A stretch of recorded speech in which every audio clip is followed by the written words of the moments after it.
Hello friends, स्वागत है आप सभी का हमारे यूट्यूब चैनल पर। आज के इस वीडियो में हम सीजी प्री बीएड और डीएलएड एंट्रेंस एग्ज़ाम के सिलेबस से सामान्य हिंदी के महत्वपूर्ण प्रश्नों को देखेंगे, जिसमें से 10 नंबर के प्रश्न परीक्षा में पूछे जाते हैं। तो आप पूरा वीडियो ज़रूर देखें। चलिए आज की क्लास स्टार्ट करते हैं। पहला प्रश्न है, निम्नलिखित में से हिंदी भाषा की लिपि है। तो हिंदी भाषा की लिपि क्या है? ऑप्शन है इसमें ग्रीक, देवनागरी, रोमन, अरमाइक। तो हिंदी भाषा की लिपि है देवनागरी। ऑप्शन बी है इसका सही उत्तर। अगला प्रश्न है, हिंदी भाषा में बोलियों की संख्या है। तो हिंदी भाषा में बोलियों की संख्या कितनी है? ऑप्शन है इसमें 15, 25, 18, 22। तो हिंदी भाषा में बोलियों की संख्या है 18। ऑप्शन सी है इसका सही उत्तर। अगला प्रश्न है, हिंदी भाषा का कौन सा रूप मानक हिंदी के रूप में स्वीकार किया गया है? ऑप्शन है पूर्वी हिंदी, पहाड़ी हिंदी, खड़ी बोली, पश्चिमी हिंदी। हिंदी भाषा का कौन सा रूप मानक हिंदी के रूप में स्वीकार किया गया है? तो खड़ी बोली को। ऑप्शन सी है इसका सही उत्तर। अगला है, हिंदी की उपभाषाओं की संख्या है।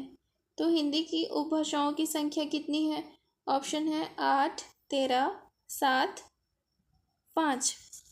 तो हिंदी की उपभाषाओं की संख्या है 5। ऑप्शन डी है इसका सही उत्तर। अगला है, हिंदी भाषा के वर्तमान स्वरूप को विकसित और संस्कारित करने में महत्वपूर्ण योगदान दिया।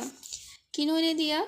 ऑप्शन है इसमें हजारी प्रसाद द्विवेदी, महावीर प्रसाद द्विवेदी ने, अज्ञे ने, बाबू गुलाब राय ने। तो हिंदी भाषा के वर्तमान स्वरूप को विकसित और संस्कारित करने में महत्वपूर्ण योगदान दिया है, वो है महावीर प्रसाद द्विवेदी ने। ऑप्शन बी है इसका सही उत्तर। अगला प्रश्न है, भाषा शब्द की उत्पत्ति किस धातु से हुई है? तो भाषा शब्द की उत्पत्ति भास धातु से हुई है। ऑप्शन सी है इसका सही उत्तर। अगला है, निम्नलिखित में से कौन भाषा का अंग नहीं है?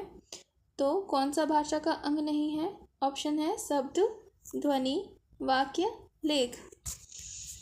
तो भाषा का अंग नहीं है। ऑप्शन डी लेख।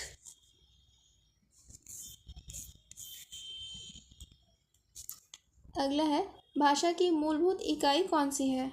ऑप्शन है शब्द, ध्वनि चिन्ह, भाव, वाक्य। तो भाषा की मूलभूत इकाई है ध्वनि चिन्ह। ऑप्शन बी है इसका सही उत्तर। अगला है, भाषा का निर्माण इनके संयोग से होता है। तो भाषा का निर्माण ध्वनि चिन्ह के संयोग से होता है। ऑप्शन सी है इसका सही उत्तर।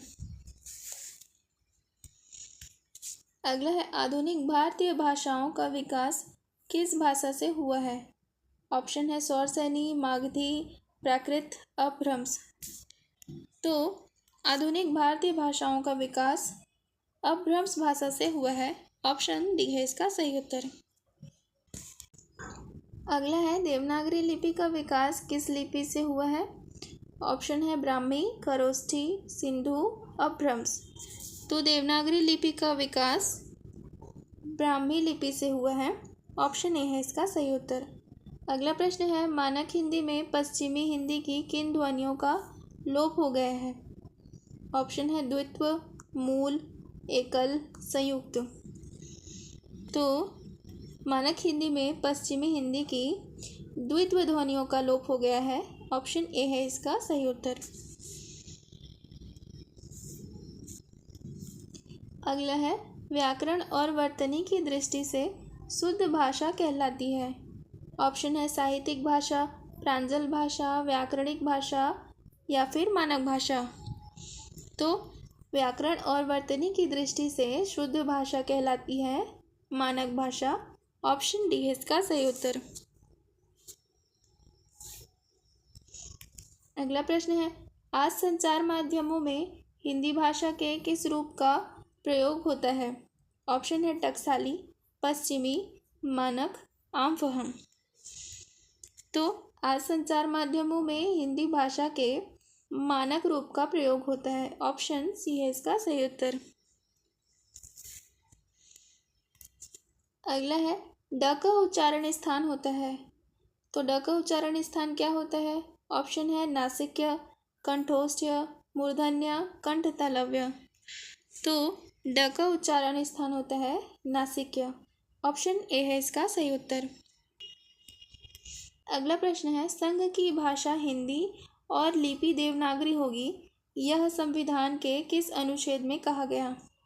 ऑप्शन है 372, 343, 243, 350। तो यह संविधान के 343 अनुच्छेद में कहा गया है।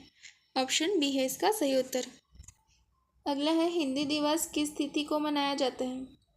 ऑप्शन है 14 नवंबर, 14 दिसंबर, 14 अगस्त या फिर 14 सितंबर को। तो हिंदी दिवस 14 सितंबर को मनाया जाता है। ऑप्शन डी है इसका सही उत्तर। अगला है हिंदी को भारत की राजभाषा के रूप में कब स्वीकार किया गया? ऑप्शन है 14 अगस्त 1950 को, 14 सितंबर 1948 को, 14 सितंबर 1949 को या फिर 14 नवंबर 1949 को। तो हिंदी भाषा को भारत की राजभाषा के रूप में 14 सितंबर 1949 को स्वीकार किया गया। ऑप्शन सी है इसका सही उत्तर। अगला है कितने भारतीय राज्यों की राजभाषा हिंदी है? ऑप्शन है 10, 8, 15, 12। तो इसका सही उत्तर है ऑप्शन ए 10।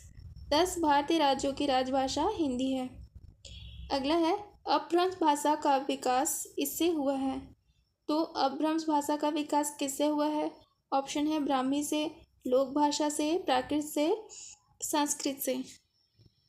तो इसका सही उत्तर है ऑप्शन सी प्राकृत से। अपभ्रंश भाषा का विकास प्राकृत से हुआ है।